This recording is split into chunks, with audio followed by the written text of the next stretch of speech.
Marijuana growing is big, very big business in Canada. BC bud is the largest narcotic threat we have. It's not just in British Columbia. There are now grow-ops all over the country. Smells good. Well, you think a bunch of harmless old hippies with green thumbs. But marijuana money has found a new and nasty crowd. This is disheartening. This is just stupidity that this has to come into the picture. Pot deals bring disturbing amounts of cocaine and guns to the table. And even the cops are confused about whom to bust. Medical marijuana really complicates the environment for law enforcement. Between the growers and the gangs, it's become one of Canada's largest economies. I'm Anne-Marie McDonald. This Doc Zone gets inside CannaBiz.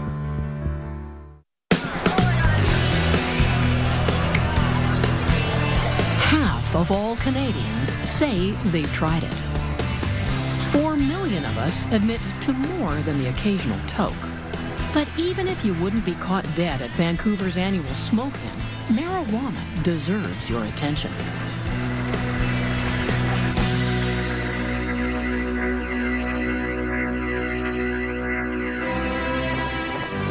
Like it or not, cannabis is one of our most valuable resources. It's bigger than prairie wheat, with larger exports than fishing, and more workers than mining and forestry combined. Illegal and unregulated, Canada's marijuana industry is worth a staggering $20 billion a year. From outdoor grow-ops on Crown land, to mortgage helpers in city basements, to industrial operations in abandoned factories. Canadians from coast to coast are discovering their green thumbs. Not long ago, marijuana was a safe and quiet cottage industry. Not anymore. Police, search warrant, come to the door! Today, the business has erupted in chaos. Huge profits are a magnet for organized crime, and rival street gangs battle over market share. You've got like $500,000 rolling down the highway. You're packing heat. In the last year, we've seen people shot to death over the marijuana trade.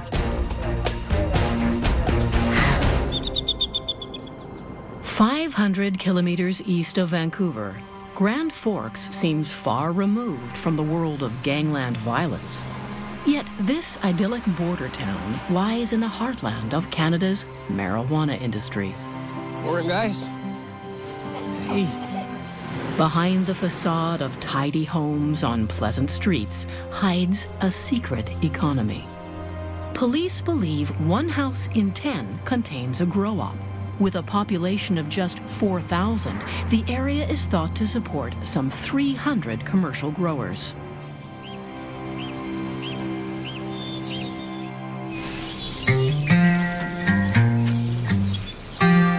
It's early spring, and Taylor is planting his first crop deep in the woods on the edge of town. With lots of accessible Crown land, a mild climate, and neighbors who know the value of minding their own business, this is marijuana paradise. Taylor has no compunctions about getting into the business. Not doing anything wrong here. Growing tomatoes as far as anyone else is concerned. There's a lot of pot growers here. It's a big business. His strategy is to stay under the radar, scattering a few dozen plants in discrete clusters. But if he's lucky enough to have a bumper crop, his modest grow-op could bring him $50,000 in the fall. Then there's Brian McAndrew. He's been growing weed for nearly 35 years. This is where it happens. The budding. A graphic artist by trade, his commercial work has been hit hard by the recession. Brian and his girlfriend Tammy top up the household income growing a strain of marijuana called Shady Lady.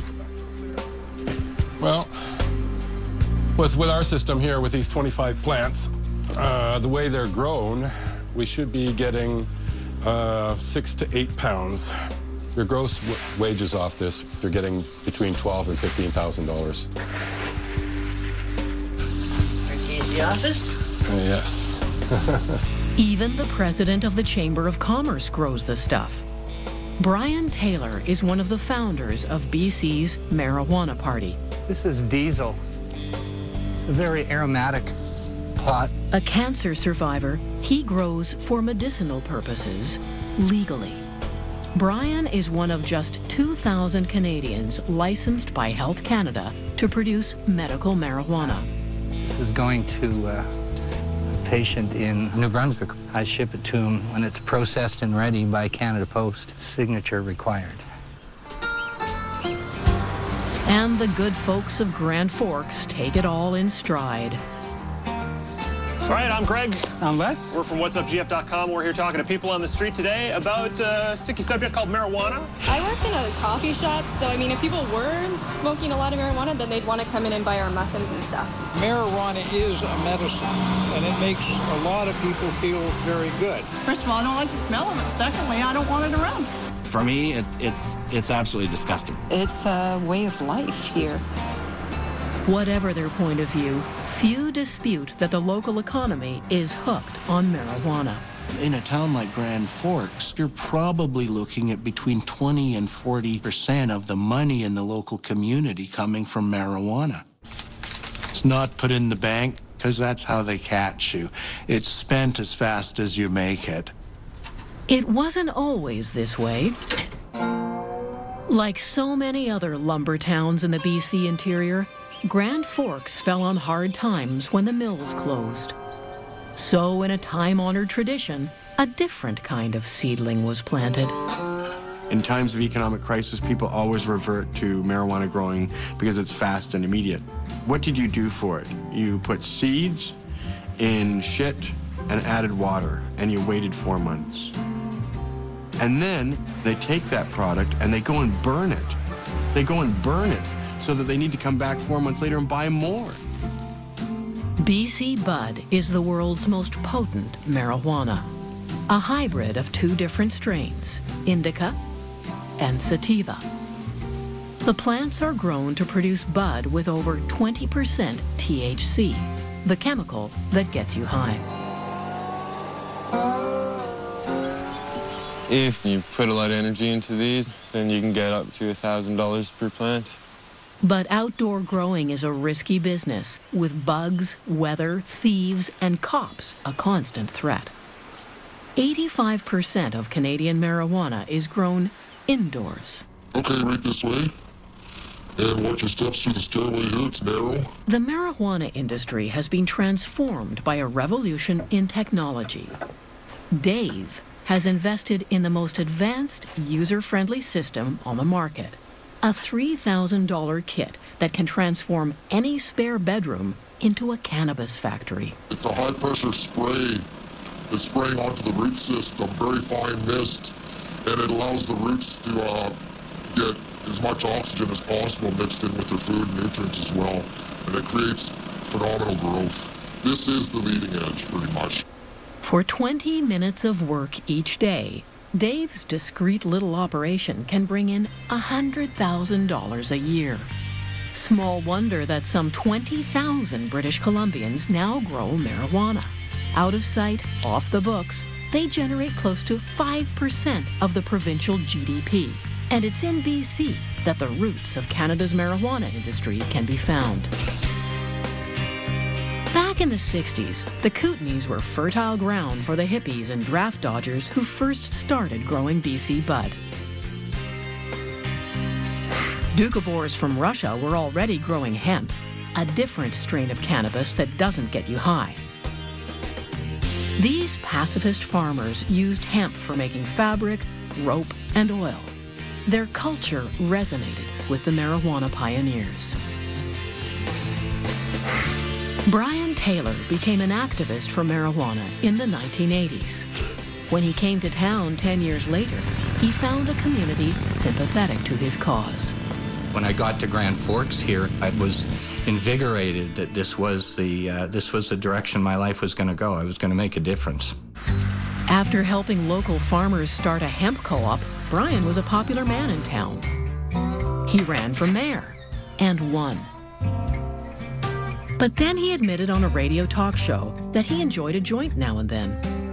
The whole world changed for me at that point. I became the only standing elected official that was smoking marijuana, not had smoked it or was going to or remembered doing it. I was a smoker. Grand Forks was suddenly infamous as the town with the marijuana mayor. And Brian Taylor became a pariah. Well, I stepped up to that mic, and I knew the time was right. And I said, yes, I smoked that Mary. So the lead singer for Buck Naked and the Saddle Tramps would lose the next election. And the next. And the next. And the next.